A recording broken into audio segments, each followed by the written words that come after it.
right, Caleb Smith from Triangle Esports Academy. Welcome to the Pulling Focus podcast. We're really excited to have you. Yeah, thank you for having me today. So would love to get a quick intro of you and the Esports Academy and just tell us a little bit about that. And then I've got a couple other questions for you, if that's cool. Yeah, awesome. So my name's Caleb. I'm the owner of Triangle Esports Academy. We're education, youth development, gaming, esports, and STEM, hands-on. We have a physical brick and mortar, and then we also travel out and about. A little bit about me: I'm a Triangle native. Grew up in Durham, and I played a lot of sports and video games growing up.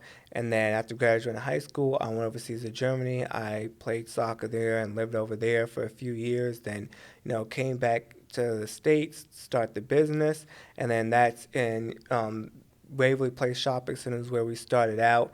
And then we also operate esports at many other venues. They're just random. They can be event venues, Parks and Recs venues, lots of different mixed-use venues as well to broaden our footprint and reach as many youth as possible with our programs. Yeah. So you mentioned, just before we get into the esports side of things, you mentioned you went over to Germany to play soccer. I'm a big soccer fan, so I'm curious, where did you play? Who did you play for? What was that experience like? Well, the team was Landesliga, which is 6th division, and it was called Hertha Right. So you've probably never heard of them before. They were in a small town called Niederkassel. It's right outside of Bonn. Okay. Bonn's nearby Cologne, if you're not familiar with that city. And I enjoyed playing soccer and the experience. It's much different living overseas.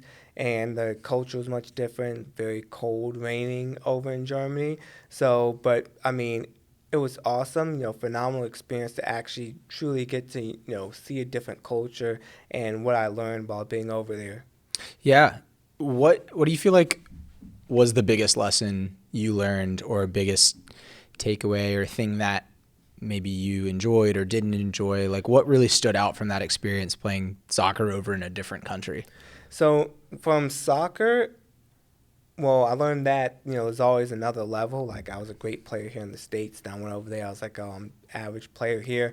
That was one. And then the other was really from a cultural standpoint. Awesome. They had like a large Muslim population in Germany. And just, being around them. Because, I mean, before I, heard things about the religion, but I never actually, interacted and had full-on conversations before with people, that were Muslim. And so it really changed the whole perspective of the religion. We actually understood, what they thought, why they thought what they thought. And I mentioned something like, no, that's not true, and everything like that, just because, that's what, I had heard growing up. So that was from a fantastic standpoint. And, just to learn how, it taught a lot about business as well, because, here we have, like a business, take Walmart, which Walmart actually failed over in Germany. And then, Starbucks are really popular. And the people there, they said they don't like, drinking Starbucks coffee, and how they're more, local, mom and pop shop type of people. And there's not a lot of chains. And the ones that are, they're usually like exclusively German and chains, German companies, and how they do so much inside their own country, even though there's no sun there. They are one of the world's leaders in like solar energy. So just to, that overall experience, just to see a completely different culture, different language, and then even the cultures, they had, because, a lot of people from a lot of different countries, lived in Bonn, because I was like one of the major cities. Being around that experience and getting to see and talk to people and learn about their culture, I mean, that's more valuable than, almost any experience that I could get. Yeah, that sounds like a mixture of a lot of different experiences. And so taking it back to here and now with the Esports Academy, how did you start that? What was the process? You mentioned you grew up playing video games growing up, but what really got you to start the Esports Academy? And would love to hear a little bit more about just the beginnings and early stages of it. Yeah, so I know someone had mentioned Twitch to me, and I never really looked into it. Then one time, I saw a video by Gary Vee. He was saying he was getting a Twitch. I was like, oh, well, maybe I should look into what Twitch is. So I looked into it, and I started watching people play video games. Like this is pretty entertaining. And then I saw people had like the tens of thousands of views on there. And then I started to learn more, and Ninja was one of the main people I saw and watched him. And I started, really learning about esports, how big it was, and growing and everything. I'm like, this is awesome. I really want to get into, this industry. And so, but then I did the research and saw all the troubles. I mean, it's still a business, and so saw the challenges that businesses were having. And so I was like, okay, I actually just need to take my time, find, a good business. And then eventually I came across like doing a gaming center, which was a good business model pre-COVID, but then post-COVID's not, at least not in this area. I mean, there's some areas it does well in, most it doesn't. Gaming centers will go out of business constantly, and so they fail at a higher rate than most business failures. And so we really had to, put our heads together and think, okay, what is going to drive traffic here? What's going to get people to be coming here? How can we get the business going profitable so that we are able to stay in business? And with all the pivots we made, and I've always been passionate about education and youth development, because from the education standpoint, when we talk about technology, that's something that's been getting left behind. And like for you specifically, you do film. I mean, but at least back when I was in school, that was almost shamed. That would have been almost shamed as a career field. There was like 6 or 7 careers that they taught me, like your doctor, lawyer, engineer, your teacher. But I mean, they was so tunnel vision. It didn't explore everything that they could be out there. And now we're seeing stuff, special technology. We talk about like cybersecurity, AI, and all these different technology careers that are out there. So really passionate about getting youth more interested in technology, and then all the benefits that video games offer, because during the whole COVID time, health and wellness is one thing that we talk about, how people, they were sitting down all day, they weren't getting up and doing anything, and how we're able to teach them, take breaks every 45 minutes, here are the proper stretches, here's how to warm up, all the productive things within esports. And so that's what we're really all about. And so it is the esports competitive gaming, but it's also on the education and on this like the character and life skills building and the internet safety parts as well. Yeah, and what I want to come back to, especially the lessons that kids can learn through gaming. But just to back up, like I remember the first game console I got was a GameCube, a Nintendo GameCube, and it's crazy to see how much gaming has changed since then. In your eyes, like what have been some of the biggest shifts just in gaming and esports in general that you've seen and that you're really excited about, and kind of where the future of gaming is headed? How far back were you talking about? Like we're talking about like the last 2 years, 3 years, 5 years, 10 years, 20? Yeah, call it like 10 years. 10 years? Yeah. So we'll look at 2013. Obviously, the graphics have gotten better, and then we've really moved towards this free to play more so as what most games are. All the popular games, I think Call of Duty and like the EA Sports games, those are the last few of the popular esports that you have to pay to play the game. So that's really changed, where they get you on end game purchases. And then 2012 was when esports really started to take off. And so because of that, that's when we started seeing a large shift, and then people playing competitive games more. Now, there's always the casual game. There's, the casual game has been around, forever. It's going to continue to be around.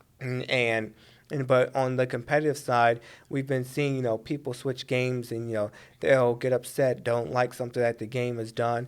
Battle Royale is something that, is really popular. I mean, we really didn't have something like that. One time somebody was like, it would be pretty cool if they made Hunger Games into a video game, and then, Fortnite, it came out. So that's where things really has been, changed up, and it's moving into more like these team-based games that are out there now. And that's been a large part, of gaming that's transformed. And the whole esports culture, there has been a lot of more tournaments and for fan engagement. Obviously, Twitch is something that's blown up and done extremely well. And so now people are looking more at being influencers. And then what I really see the potential is outside of the gaming industry, brands being able to use gaming and esports as a way to engage a certain audience. And so, for instance, like State Farm did, sponsor Overwatch League, but, they did that as a whole, which, I mean, is great, but most likely, most people are just going to see that and, pass by it because, people in their 20s, early 30s, most likely usually aren't looking, to be getting insurance. Where I really think esports can do really well and help with businesses is when they do it from a like actual local level. So, like the local State Farm, sponsoring a certain gaming or esports event, getting to talk to, people one-on-one because it's like me seeing something online. It's like, okay, well, I don't need that. But then actually going and talking to someone, say, oh, okay, maybe it's actually a good idea for me to, get insurance with all the bad things that, out there can happen. So that's where esports has really been. I mean, and there's still stuff to, be figured out within the whole gaming industry as well. Obviously, PC gaming, it's really been the graphics that have changed. We have, the PS5 and Xbox One S that are out now. And gaming, is always going to be, innovative and revolutionized. I mean, now we talk about mobile games are super popular. We're talking about VR, and now we're going to get into something called sports tech, and that's more so like sports or something similar to sports, but really more think like Wii or the Xbox Connect, and then, but more movement, more VR based. That's what we're really moving into now, like with the virtual reality, augmented reality into games. So it's always constantly moving, changing, and esports has been changing slower than overall gaming itself has been.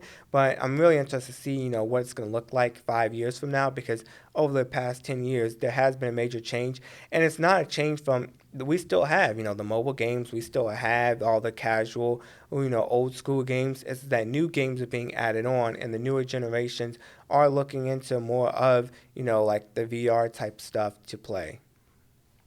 Yeah, and so to the question about like what kids can learn, like looking at your website, the different skills that you're mentioning that like kids can learn by participating in gaming with others is very synonymous to historically what we would say kids would learn as being a part of like a sports team, for example. Correct. And so I'd love to hear from you, like what are some of the biggest lessons, skills, things that kids learn as a part of your program or just as a part of participating in gaming in a healthy way in general? Yeah, definitely. So, I mean, when you think about, sports team, esports team, debate team, you have, all different types of teams out there. And I was actually at a business conference and they were talking about, Formula One and the pit stops and how fast and efficient they are. And they said, that's how you want your team to function. It's like everyone knows their job. Everyone's in the right spot. They're doing what they're supposed to be. And the same things within, esports. People have to know their job. They have to be coachable. They have to be able to think, problem solve. They have to be able to work with others. All those are life skills that you have that, could really take, with. And it's about goal setting as well. So, the team says, we have this goal. I want to get to, this level, in a game. And then those do translate, and it's much different because, people will play video games 6 hours a day and, set goals and that, but not actually go into real life and set any goals. But with esports, it's because they're with the team and they're working with others and they want to get better and make themselves better for a team that actually does. Just like with, when collegiate athletes graduate and then go into the workforce, they take, that same passion and discipline with them. That's the same thing that's going to happen with esports, but it's necessary that we have the esports teams because if there is no like actual team or anything to play on, then it will just be them playing by themselves, getting to a higher level and not actually taking those skills into the real world. They need to be a part of that team environment, meeting with people regularly in order to actually get to that level. Yeah, so let's talk about esports organizations. There's a lot of esports organizations, especially like on the West Coast, that are pretty popular, and I know that they're all kind of spread around the world these days. How do you see esports academies fitting in to that ecosystem? Do you see sort of a pathway from kids learning in an esports academy or learning a specific game as a part of a team and then trying out for maybe like a esports organization, or has there not been like kind of a connection established there yet? There hasn't really been that much of a connection, really. The way it's usually worked in the past was, players would play and they would somehow form a team. Usually they just meet people online and form a team. They would all go to a LAN. That would be the first time they would ever see each other in person. They would do really well, and then some team would want to sign them or some individual players. There hasn't been like a pipeline system built in yet. There will be eventually. The main thing with that really is just that it all has to be established. I mean, Mm-hmm. the pro scene was started early without like a proper youth and grassroots system, which is what's causing a decline in esports right now. But that's very challenging to say. I mean, we look at there's a lot of things out there. I mean, tennis is one of those sports where that is more of an individual sport, but tennis is one of those where players really just get scouted out. It's like, well, it's based on ranking. Esports is a little bit based on ranking, a little bit based on who the brand that you build. But when it really comes down to at the end of the day, I believe there will, like now they're starting to establish more of academies. The challenge they have is that the age limit with a lot of these games and the competition age as well. And so because when you have like these age groups, it was a I mean, how does it like with soccer and Mm-hmm. basketball, baseball. Youth could play those, and plus, no one owns the game, and so they could play any age, have competitions, target any age. But then with teams, it's a whole lot more challenging to do that when it comes down to something like, for instance, League of Legends. So I think you have to be like 16 in order to compete in the professional league. So since you have to be 16 years old to compete in the professional league, they can't really. I mean, it's challenging to have like a youth academy starting, at the age like 10 or 11, and people switch games, pretty often. I mean, because most of the people can switch between games and do pretty well at them. It's not like, I mean, in order to be great at an actual sport, or like soccer or basketball or hockey, unless if you're just ridiculously naturally gifted, Mm-hmm. most likely you've been playing this sport since a young age, and then stay with it, and that becomes like your main thing. Whereas opposed, like most people when playing video games, like Ninja, he started off with Halo, then with the Fortnite, and there's so many, like you see them like change all the time. They seem to be good at so many different games. They haven't picked a specialty yet, so I believe there will be in the future.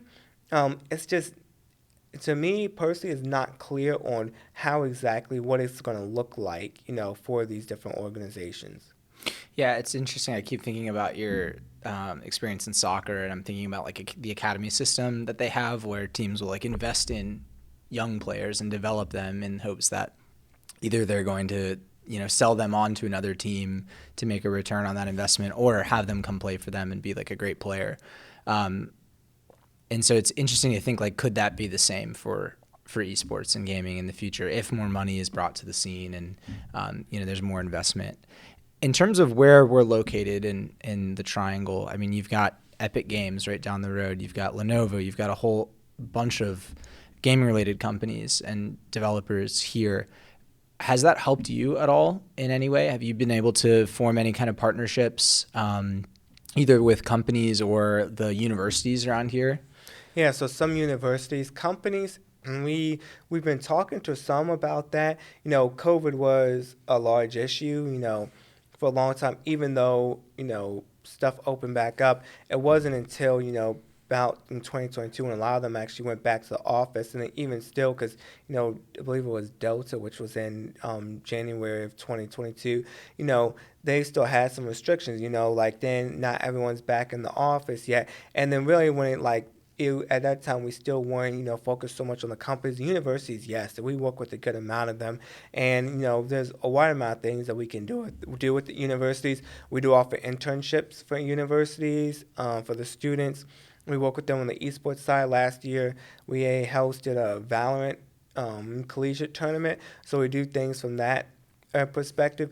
We do want to do more, but the main thing with business, like we really narrow down and focus on a specific niche, and then soon we will be adding more of those things. But really, at first, it was like we did everything, and then we started cutting down. Like, okay, what's working the best for us? So we cut on those few things, and then now that we've cut on those few things, now like, okay, let's add back this in. And then, a few months from then, okay, let's add this in now so that we can, do more, a little bit more throughout in the future. But I do think it's great in terms of the area and just because those companies do help bring awareness to, gaming and esports. So it does benefit from that standpoint.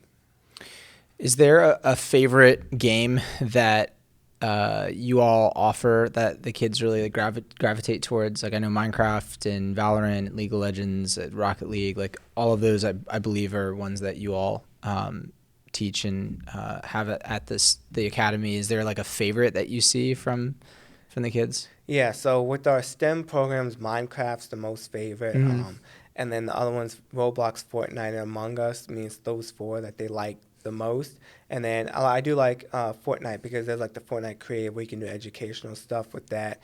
Roblox, there's the Roblox Create where you can make your own games, do some coding and scripting. And then Among Us, what I really like about Among Us is the social aspect because they're playing with each other, having to communicate about their game. I mean, it's great to see. It's like, oh, people say video games aren't social. I don't see how it gets any more social than this. And so that really just goes to show as a reminder that video games are, productive, they are sociable, just has to be done correctly. Yeah.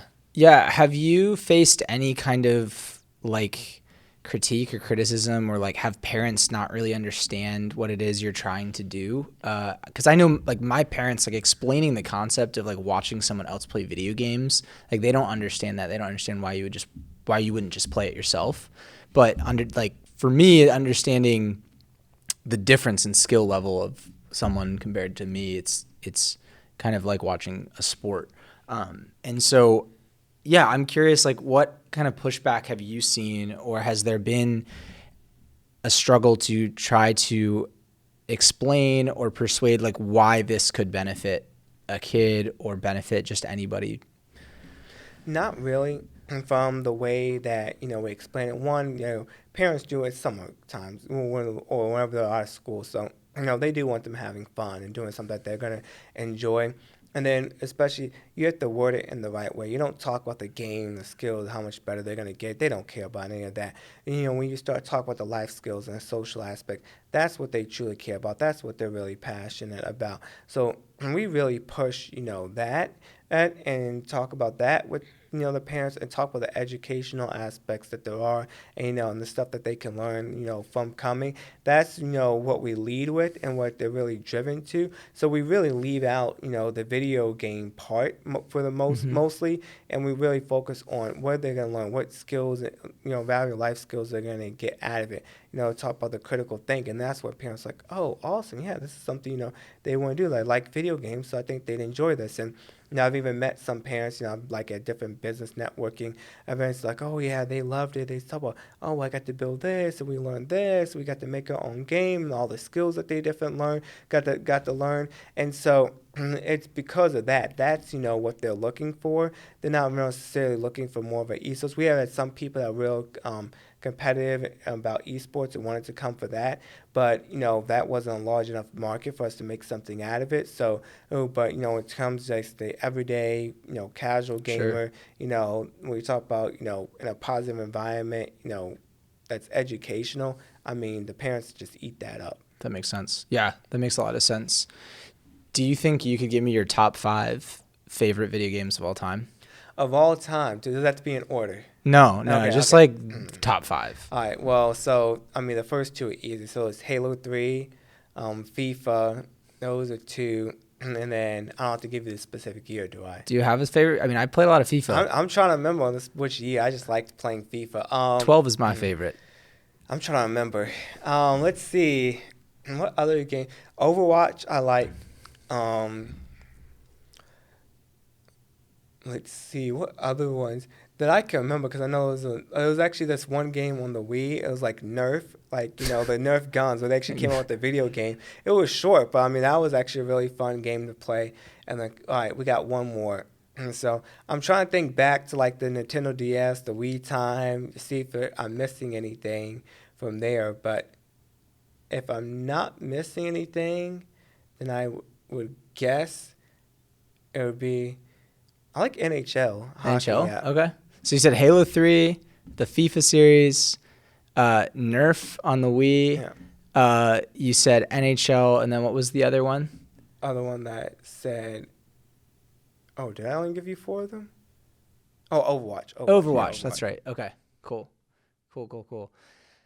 All right. So, my last question is, what is next in the story of Triangle Esports Academy? Like, what do you have maybe going on in the near future that you'd like to talk about? And then, sort of attached to that question, what do you foresee as like a long-term vision for your company? Yeah, awesome. So, what's next?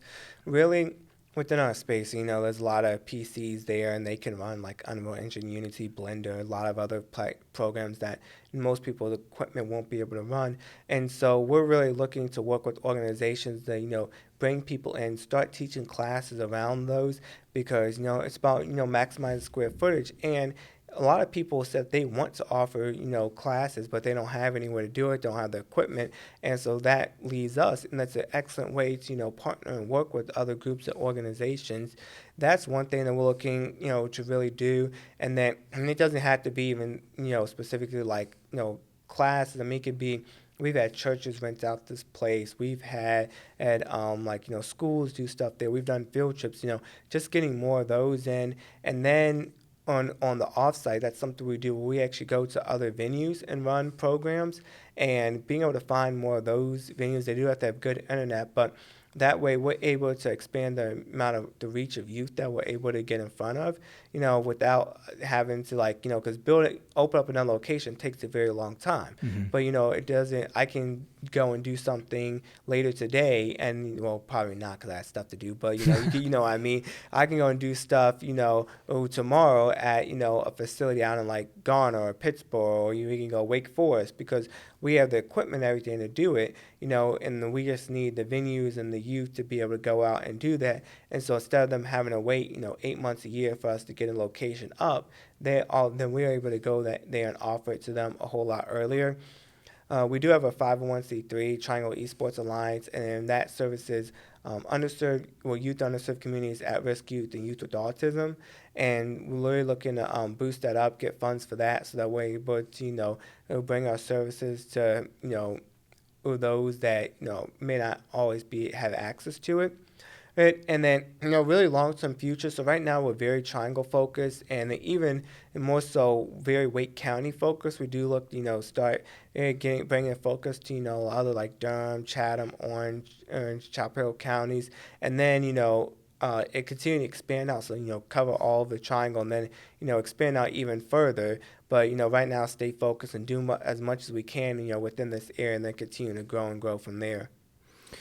Yeah, that's awesome. It's really exciting. And I know we'll be here at Press Track following your journey, and just excited to see where that goes. If somebody wants to get in contact with you or wants to learn more about the Esports Academy or whatever you have going on in the future, what should they do? Where should they find you? How should they get in contact with you? Oh, yeah. So our website is Triangle Esports Academy .com.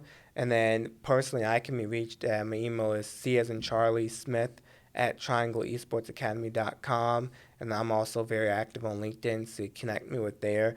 And that's the best way to get in touch. Awesome. Well, Caleb, thank you so much for being a guest on our podcast. And we wish you all the best, and hope you have a great rest of your day. All right. So thank you.